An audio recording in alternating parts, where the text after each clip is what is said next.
시작할 때 어떤 것을 보여주는가 굉장히 중요합니다. 지난주에 우리 교사들하고 대중 앞에서 말하는 퍼블릭 스피킹에 관해서 저도 배운 걸 잠깐 1시간 반 동안 나눴는데, 근데 제일 중요한 요소가 시작할 때 도입이 강렬해야 된다, 이런 게 있거든요. 뭐 설교 시간에 막 강렬하고 싶진 않지만 오늘 찬양대가 참 강렬했던 것 같아요. 감사합니다. 여러분, 우리 교회 찬양대는 모든 사역에 못자리 역할을 오랫동안 했습니다. 참 들어와서 노래 못하다가 노래할 만하면 유초등부 부장 되고 교사 되고 막 이렇게 해서 늘 헐벗고 굶주리는 가정처럼 애들 다 내보내고, 찬양대에 많이 지원해 주시고, 또 다른 사역을 하시다가도 여유가 되면 다시 찬양대도 들어와서 하시고, 평생 우리가 하나님 찬양하는 일은 제일 좋지 않습니까? 저도 사실은 목사니까 설교하다가 세상 떠나고 싶은 줄 알지만 그런 생각은 별로 없어요. 제가 설교하다 이렇게 핵 죽으면 여러분 되게 무섭겠죠. 그래서 그거는 목사가 자기 욕심이지 교회를 위해서는 좋은 일은 아니에요. 하지만 이 세상 떠나는 날까지 주님을 찬양하고 싶습니다. 참 감사합니다. 시작할 때 어떤 것을 보여주고 어떤 공동체가 되는가 참 중요한데, 안디옥 교회의 시작을 보여주면서 안디옥 교회가 맨 처음 했던 일이 뭐냐면 구제 사역을 했다라고 적고 있어요. 오늘 우리가 읽은 그 성경입니다.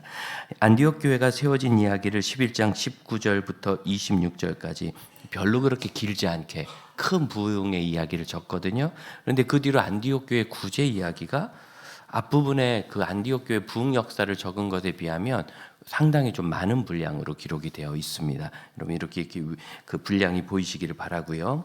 그런 의미에서 여러분 안디옥 교회는 시작부터 이렇게 구제한 교회다.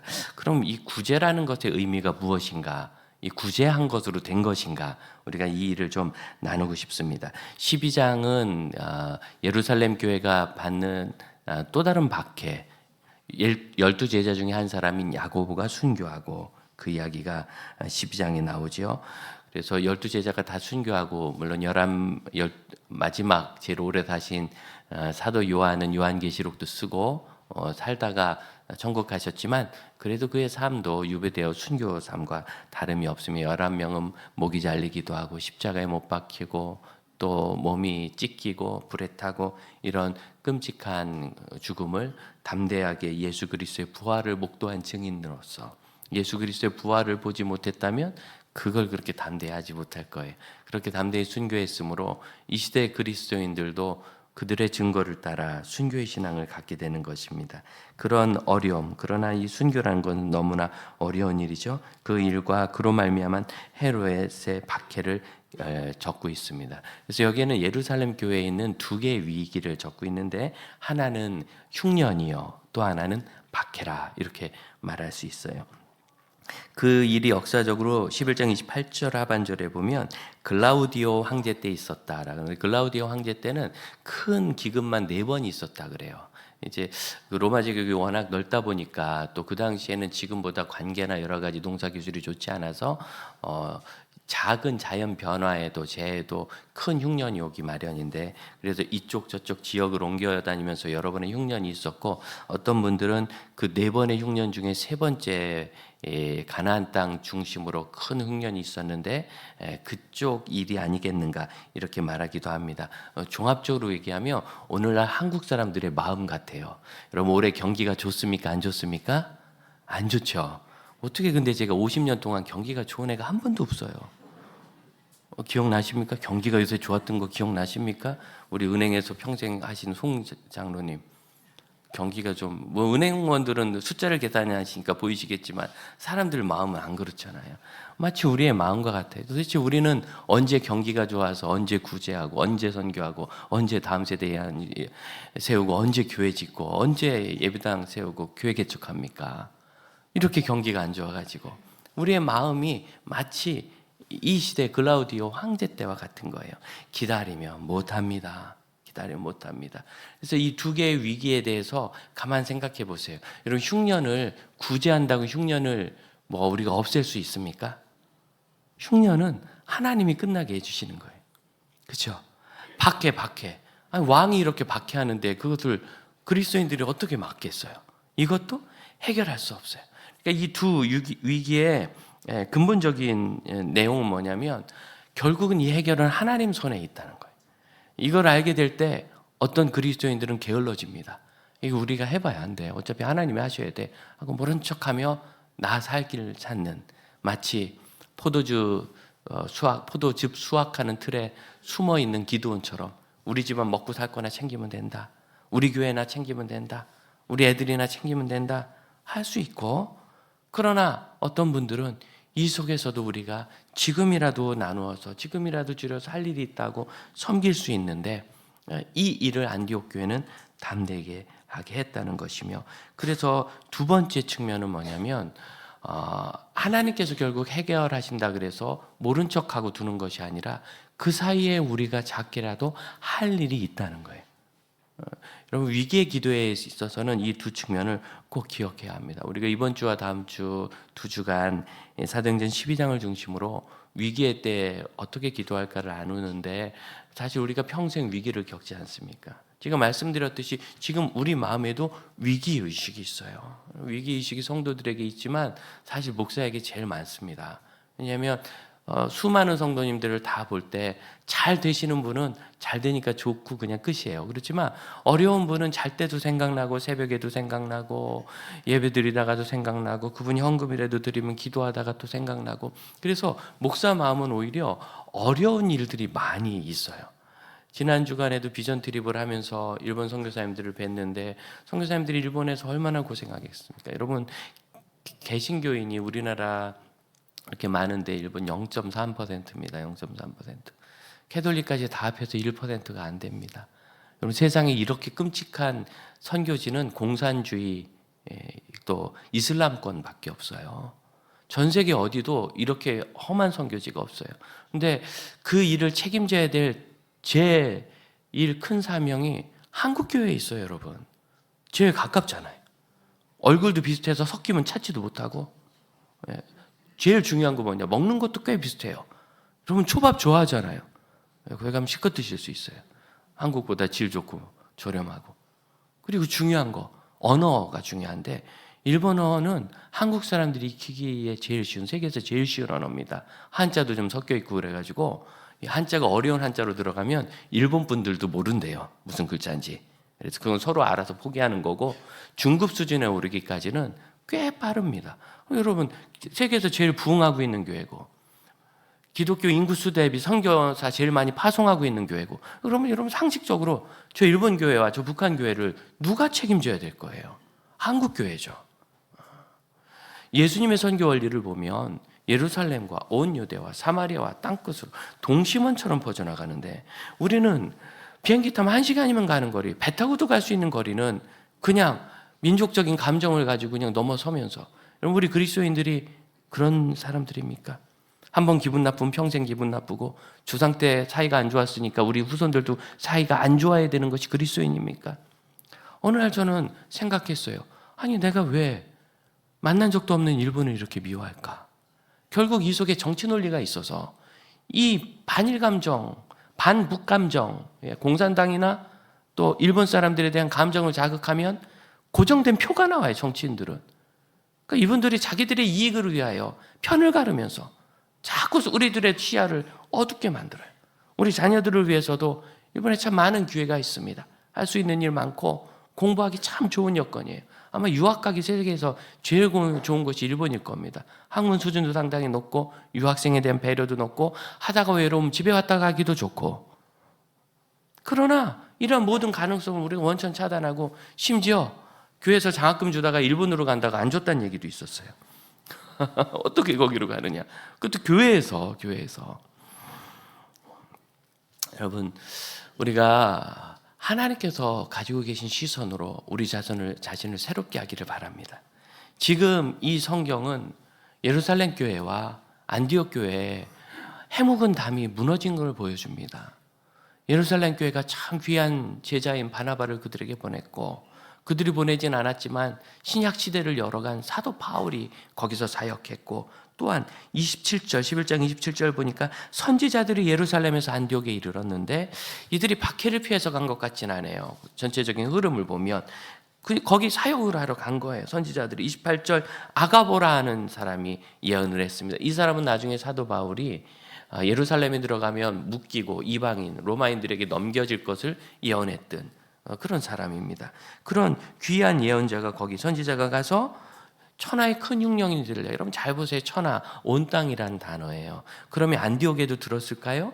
안디옥에도 들었어요. 글라우디오 시대의 흉년은 굉장히 전 로마 제국적인 것이어서 그것으로부터 피해간 지역이 거의 없습니다. 안디옥도 흉년이 들었고, 그럼 안디옥은 계획된 도시로 시작됐지만, 그러나 로마를 이어서 우리나라 부산처럼 부산이 커도 서울 인구 절반은 안 되는데 안디옥은 로마 인구의 절반이 사는 50만 이상의 사람이 사는 거대 도시였습니다. 상업화는 됩니다. 뭐 아시죠? 계산이 얼마나 빠르겠어요. 이렇게 흉년 들고 더구나 상업하는 도시니 돈이 안 돌지 않겠어요? 경기가 안 좋으니까 제일 많이 피부에서 체감하는 분들인데 그분들이 예루살렘으로부터 온 분들의 그 천하가 흉년이 들리라는 얘기를 들었을 때 안디옥도 힘들겠지만 예루살렘은 얼마나 힘들까 그 생각을 한 것 같아요. 그래서 그들이 부조를 보내기로 29절 하반절 부조를 보내기로 이렇게 결정합니다. 이 돕는다는 뜻이거든요. 도움의 손길을 보내서 구제했다는 거예요. 그리고 그것을 그냥 교회 안에서 건강하고 믿음 좋은 청년시킨 것이 아니라 바나바와 사울이라는 그 교회 가장 귀한 리더들을 예루살렘에 보내 아마 선교 보고도 하면서 오히려 선교지로부터 구제 헌금이 오는 이 놀라운 역사를 경험하게 하는 일을 한 겁니다. 여러분 이래서 안디옥 교회가 위대한 겁니다. 그래서 이 안디옥 교회 안에서 저는 또 하나의 기도를 봅니다. 본문에 명확한 기도가 하나 나오는데 12장 5절입니다. 베드로가 잡혀서 교회가 그를 위해 기도하더라. 이 위기의 기도예요. 이 기도는 우리가 다음 주에 한 번 더 살펴볼 것입니다. 그리고 저는 느끼는 기도가 하나 있는데 여러분 안디옥 교회가 예루살렘으로 헌금만 보냈을까요? 아니면 기도도 했을까요? 여러분 우리 선교지에 어렵다는 이야기 듣습니다. 누구네 어렵다는 이야기를 듣습니다. 그러면은 기도만 합니까? 헌금만 보냅니까? 기도도 하고 헌금도 합니까? 뭐 세 번째 할 수 있죠. 셋 중에 하나 하는 거예요. 그러나 헌금만 보내고 기도 안 하는 사람 없을 거예요.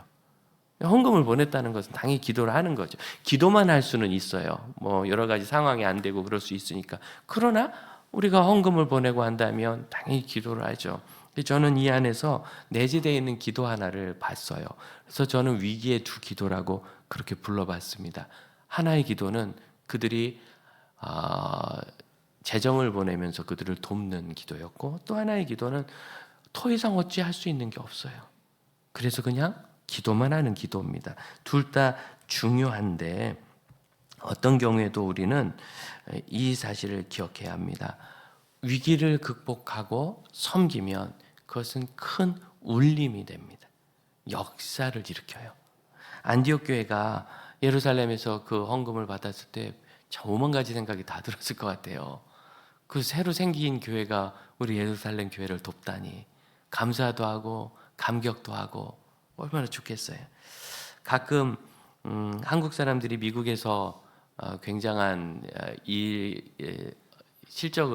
일을 해내는 그런 분들을 보면은 거꾸로 생각해 보여요. 미국 분들 입장에서는 굉장히 행복하겠다. 여기 와서 참 많이 죽었거든요. 워싱턴에 가면 그분들은 참전 용사를 위한 기념 공원이 곳곳에 있습니다.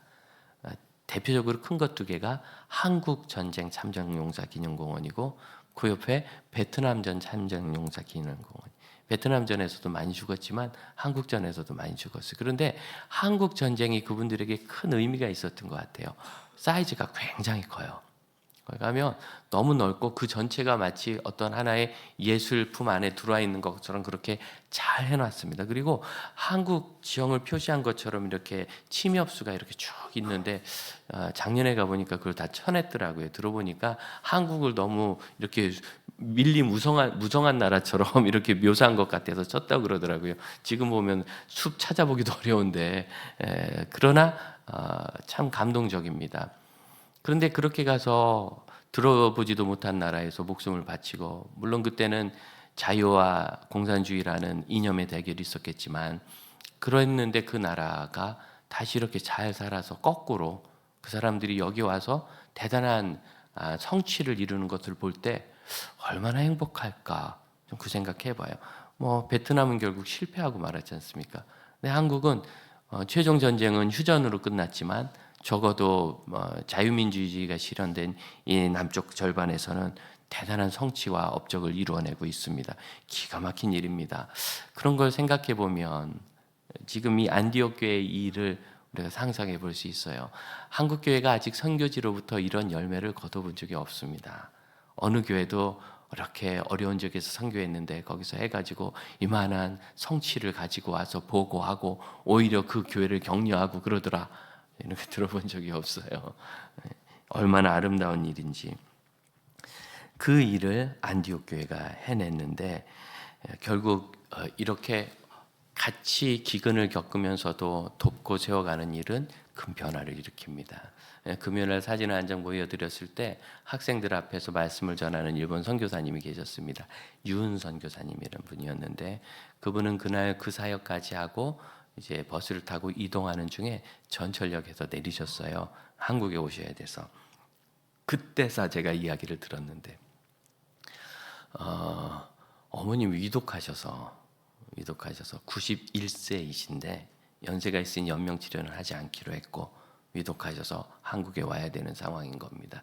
처음에 일본에 가서 비전 트립을 한다는데 일본의 선교사님들이 마침 바쁘시고 또 청소년들은 다 힘들어하세요.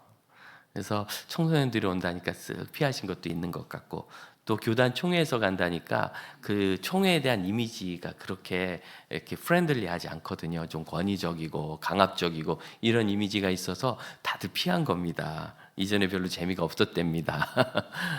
그래서 도우실 선교사님들이 잘 안 보인다 그래서 아니 아이들이 비전 트립 가는데 선교사님들로부터 증언을 들어야지 현지를 안내하는 사람들만 있어서는 안 된다. 없으면 제가 아는 지인들이라도 찾겠다 그래서 GP에 부탁해서 선교사님들을 1차 대기까지 해놨어요. 근데 한 달 전쯤에 그 지역 대표님 뭐 이렇게 대표님 오셔가지고 섬기신다 그래서 감사합니다. 우리 교단에 있는 GMS라는 선교단체가 아주 크거든요. 수만 명 선교사님들 가시니까. 그렇습니다. 그래서 이제 그분들과 같이 있었는데 1월에 어머니께서 전화 왔더래요. 안이 넘으신 어머님께서 아들 좀 한 분 와요. 아들 선교사님. 근데 목소리가 멀쩡하더래요. 그래서 내가 1, 2월에 바쁘니까 3월쯤에 갈게요. 어머니 편히 계세요? 그랬는데 그 사이에 훅 넘어지신 거예요.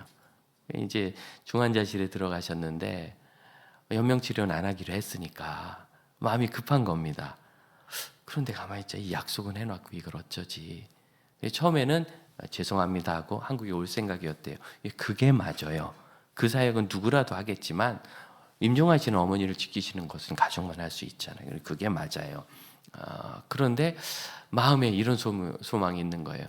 요즘 선교사 지원생도 없고 특히 일본은 더 안 오려고 하는데 내가 가서 아이들과 잘 지내면 이 중에 한 명이라도 선교사 지원해서 일본 오면 얼마나 좋을까.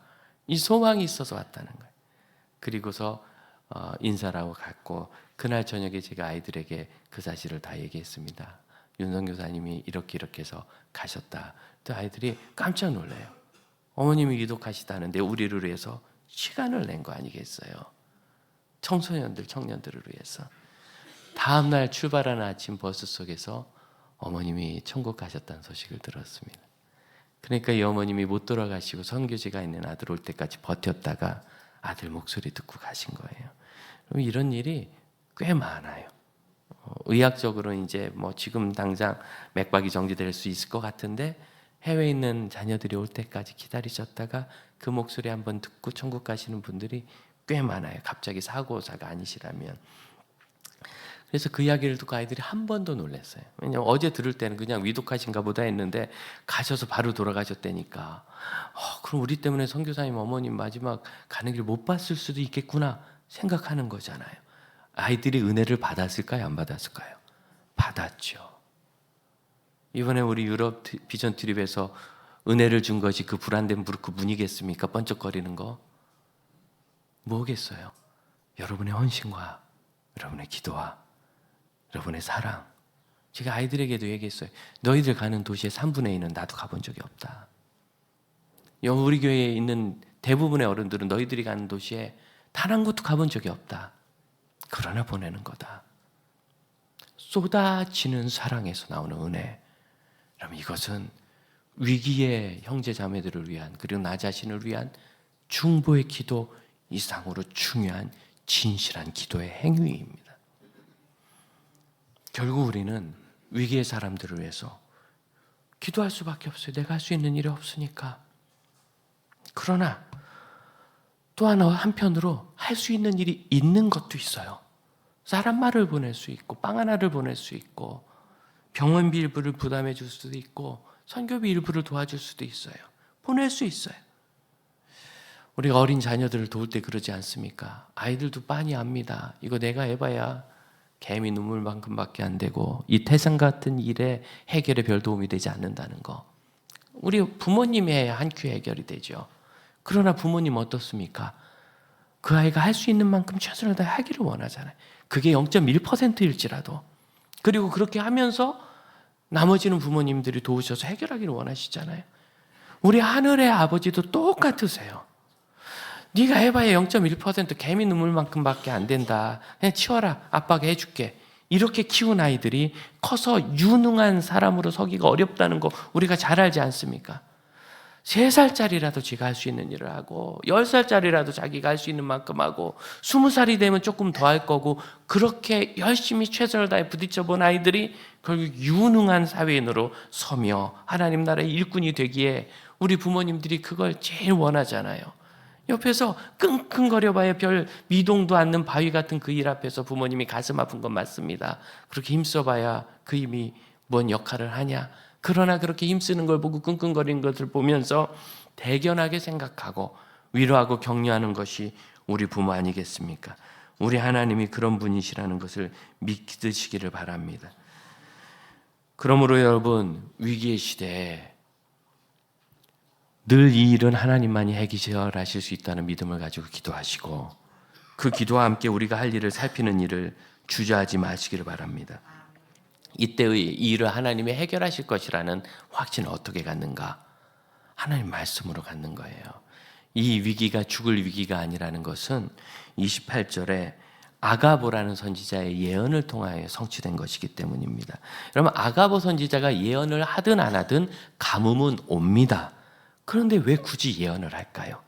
사도 바울이 예루살렘에서 유대인에게 붙잡히고 그리고 그 붙잡힌 채로 이방인에게 넘겨질 것이라는 아가보의 예언이 없어도 사도 바울은 붙잡히고 넘겨지고 로마로 갈 겁니다. 하지만 하나님 말씀이 있으면 이것이 우리의 어떤 막연히 닥친 불행이나 실수가 아니고 하나님의 섭리 안에서 해결될 일이라는 것을 믿을 수 있습니다. 그래서 우리가 하나님의 말씀을 의지하는 것입니다. 하나님의 말씀이 있으면 하나님이 이 일을 해결하시는구나 하는 것을 우리가 깨달을 수 있는 거예요. 그래서 하나님의 말씀은 항상 우리 아이가 태령이가 간증한 대로 나도 성경을 읽어야 되겠다 하는 의무가 아니라 우리를 위기에서 건지는 큰 힘이기 때문에 특권으로 읽는 것입니다. 우리에겐 찬스입니다. 그래서 하나님 말씀을 읽으면 현 상황을 이해하는 것을 통하여 우리가 하나님의 음성을 듣습니다. 좀 더 건강을 표현으로 하면 하나님께서 주시는 선한 인도하심을 받을 수 있습니다. 하나님의 음성이라는 거예요. 우리 교회가 생각하는 블랙거비 목사님의 4가지 원리를 늘 기억해야 합니다. 첫째, 하나님의 말씀이 있을 때 하나님께서 이 위기에 우리를 버려두지 않으신다는 것을, 참 말할 수 없는 고통 중에 내가 정금같이 나오리라는 욥기 31장에 욥기 23장에 이 말씀은 얼마나 큰 힘이 되는지 몰라요. 내가 정금같이 나오리라. 비록 그것이 책망하면서 한 말씀이었을지라도 그 책망을 받듯이 그래 내가 이 위기를 이기고 정금같이 될 것이다. 위기에 큰 힘이 되는 거죠. 기도하면서 우리는 이 위기를 벗겨낼 성령의 감동을 받을 수 있어요. 말씀을 붙잡고 기도할 때 하나님께서 이렇게 나가시겠구나. 뭔진 잘 몰라도 눈앞에 보이는 작은 불빛 같은 거 쫓아갔더니 거기 출구가 있는 거지요. 그런 변화가 있고 또한 공동체, 나 혼자 생각하는 것이 아니라 공동체가 함께 생각하며 격려하고 위로하고 힘을 보태는 거, 중요한 거. 하나님의 뜻을 따르기 시작하면 막힐 곳은 막히고 열릴 곳은 열리면서 환경을 통하여 하나님의 인도하심을 받을 수 있습니다. 이 모든 일을 말씀, 기도, 공동체, 환경이라는 4가지 기준, 우리가 이 기준이 있기 때문에 하나님의 뜻을 따르는 거죠. 오래전에 청년 문화사역자 한 명을 만났는데 성격이 좀 까탈스러워요. 참 사람은 좋은 사람인데 어려서부터 자기 성격을 잘 컨트롤 못하는 그런 성격이. 이 형제가 계속 이 사역을 하려면 교회 안에서 성장해야 된다는 게 너무 분명히 보였는데 이 친구는 신학교를 다니다가 3학년 한 학기하고 휴학을 해버렸어요. 그리고 자퇴를 했어요. 이제 사는 건 급하고 일은 하고 싶고 그러니까 더 안 간 거죠. 대학 때. 그래서 학사학위도 없고 침례교 계통 사역자였는데 제가 불러서 네 분이 형제는 빨리 신학을 마치고 교회를 일단 들어가서 교회 안에서 성장하고 성숙하면서 사역을 해야 지속적일 것 같아. 그랬더니 뭐 알기는 알고 안 그래도 자기도 이제 다시 학교로 돌아가고 싶은 마음이 굴뚝 같은데 형편이 안 된다고 도울 사람이 없다. 그래서 사모하고 인원에서 있는 거 없는 거 다 긁어가지고 한 학기에 등록금을 먼저 해줬어요. 다음은 모르는 거죠. 그리고 나서 이제 두 학기를 더 해야 돼서 등록할 때는 지났는데 신학교는 등록금을 등록 못해도 자르지 않는 은혜가 있습니다. 기다려줘요. 심지어 졸업할 때 몰아내는 사람도 있어요. 안 내면 졸업장은 안 줘요. 그래서 끙끙거리는데 지나가는데 미랄학교에 있을 때 웬 권사님이 30대 초반이었어요. 제가 부르세요. 그래서 안 그래도 목사님 뵙고 싶었어요. 왜요? 목사님, 제가 신학생 한 명을 좀 후원하고 싶은데 목사님 주변에는 그럴 신학생이 있을 것 같아서 목사님께 좀 물어보려고 한 달 전부터 저를 찾았는데 워낙 교회가 크니까 못 만났대요. 그래서 우리 교회가 좋은 거예요. 만나기 싫어도 10번씩 만나잖아요, 우리는. 그래서 얼마나 반갑든지. 그리고 형제를 소개했는데 이분이 1년이 아니라 대학원 졸업할 때까지 3년을 도와주셨어요. 대학원 2년이라서. 그래서 잘 수료하고 사역을 잘합니다. 무슨 방송에 나가서 인터뷰를 쭉 했는데 사역자가 되니까 물어봤대요. 그 방송을 들은 분이 와가지고 목사님 누구라고 아시죠? 그런데 제 기억이 안 나요. 누군데요? 그랬더니 그 다른 방송 나와서 당신에게 영향을 준 사람이 선배가 누구냐 했더니 제 이름을 얘기하더라는 거예요. 그래서 누군데 제가 이름이 잘 기억 안 나서 들어보니까 그 친구예요. 맞다. 옛날에 전 다 까먹었어요. 잘 기억도 안 나고 지난 일이고. 그렇습니다. 여러분, 우리가 할 수 있는 일은 그만큼이죠. 그 다음 학기는 어떡하나? 저도 모르죠. 제가 할 수 있는 건 그게 다였고 매 학기 그렇게 할 수는 없으니까. 그런데 사실은 이 해결은 하나님 손에 있는 거예요. 신학기 졸업한다고 해결되겠습니까? 교회 안에 들어간다고 해결되겠습니까? 성장하는 것은, 성숙하는 것은 하나님께서 만지셔야만 되는 일입니다. 만지셔서 그가 잘 컸으니까 방송에도 나오지. 쫄딱 망했으면 거기 나오겠습니까? 그런 거죠. 늘 여러분 두 기도를 드려야 합니다. 하나는 위기의 때 위기를 위한 기도를 간절하게 드려야 합니다. 또한 그 위기의 때 아무것도 못한다고 생각하지 마십시오. 나의 위기든 우리 형제의 위기든 이웃교회의 위기든 선교지의 위기든 우리가 해나갈 수 있는 것이 있는데 그때 그 일에 대한 작은 희생일지라도 우리 윤성 교사님이 하셨던 거라도 참 감동을 받아가지고 부음을 듣고 들어와가지고 우리 교회에서 후원하는 선교사님은 아니지만 이제 사역이 연결됐으니까 앞으로 오사카 우리 성도들이 가면 잘하실 줄로 믿고 제가 거기 조의금을 보내면서 우리 교회가 보통 표준으로 보내는 금액의 2배를 보냈어요. 여러분이 내신 11전금으로. 잘했죠? 너무 짐 갖지 마시고 그 선교사님들을 모셔오는데 비용이 어렵다 그래서 필요한 비용도 우리가 제공하겠다 그래서 선교부에서 그 모든 비용도 드렸고 그 다음에 부의금도 여러분이 드린 헌금으로 잘 드렸습니다. 우리가 할 수 있는 일은 이거죠. 우리가 장례를 치러드리겠어요. 아니 이번에 일본에 집을 지어드리겠어요. 할 수 있는 거 이거. 기도만 하는 것이 아니라 우리가 할 수 있는 만큼 하는 것. 그거 알아 우리 성도들이 어려운 중에 헌금하는 거 아니겠습니까? 그 일을 잘 섬기며 항상 이 두 개의 기도, 위기에 드리는 간절한 기도와 우리가 그를 위하여 준비하는 이 현실의 실행 30절 11장 30절 이를 실행하여 잘 보이십니까?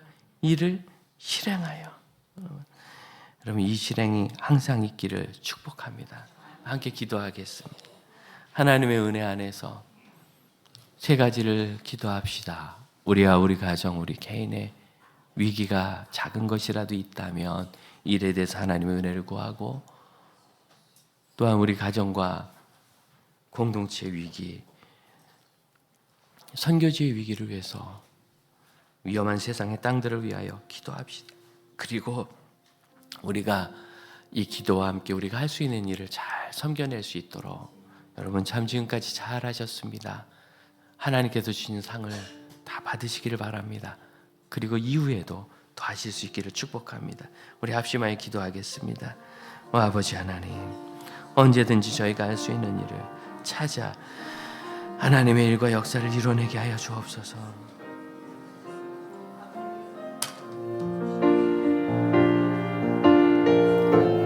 아버지, 주님이 주시는 감동, 주님이 하시는 그 일, 하나님의 영광 가운데서 하나님의 뜻을 이루며 세워가는 그 아름다운 헌신이 믿음의 성도와 그 가정과 교회 공동체와 선교지 항상 있게 하시고, 지금 저희가 위기의 기도를 위기니 손 놓고 있지 말고 할 수 있는 일을 최선을 다해 섬기는 사람이 되게 하시며, 위기의 때 말씀과 기도로 무장되어 주의 나라를 보게 하여 주옵소서.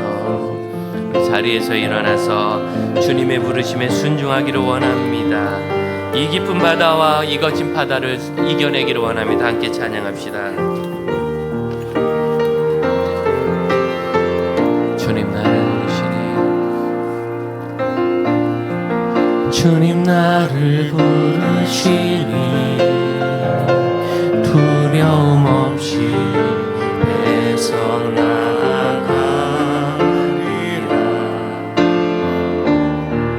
주님 나를 부르시니, 주님 내게 오라시니, 주님 보고 계시기에, 주님 보고 계시기에 의심치 않고 바다를 걸어가리라. 주님 보고 계시기에, 주님 여기 계시기에, 주님 여기 계시기에 이 깊은 바다가 반석이 되고, 주님 여기 계시기에 반석 위를 내가 걸어가리라. 주님 여기 계시기에 저 거친 파도가 반석이 되고, 주님 여기 계시기에 반석 위를 내가 걷습니다. 기도하겠습니다. 주님 저희를 혼자 두지 아니하시니, 저희가 이 깊은 바다와 거친 파도 같은 위기를 지날 때 하나의 자갈이 아니라 연합된 반석이 될 줄로 믿습니다. 언제든지 예수 안에 연합되어 있는 그리스도의 몸임을 잊지 말게 하시고, 때때로 속상하고 상처될 때도 있지만 예수의 사랑과 치유가 더 크심을 믿고 서로 의뢰하며 의지하며 안디옥과 예루살렘처럼 하나님의 나라를 이루어 위기를 이기고 선교의 시대를 열어가게 하여 주옵소서. 지금은 우리 주 예수 그리스도의 은혜와 하나님의 크신 사랑과 성령의 역사하심이 위기를 기회로 삼고 위기의 기도와 사랑의 기회를 포기하지 않는 믿음의 형제자매들과 아름다운 공동체와 우리의 선교지와 세계의 사명 위에 이제로부터 영원토록 함께 하실지어다. 아멘.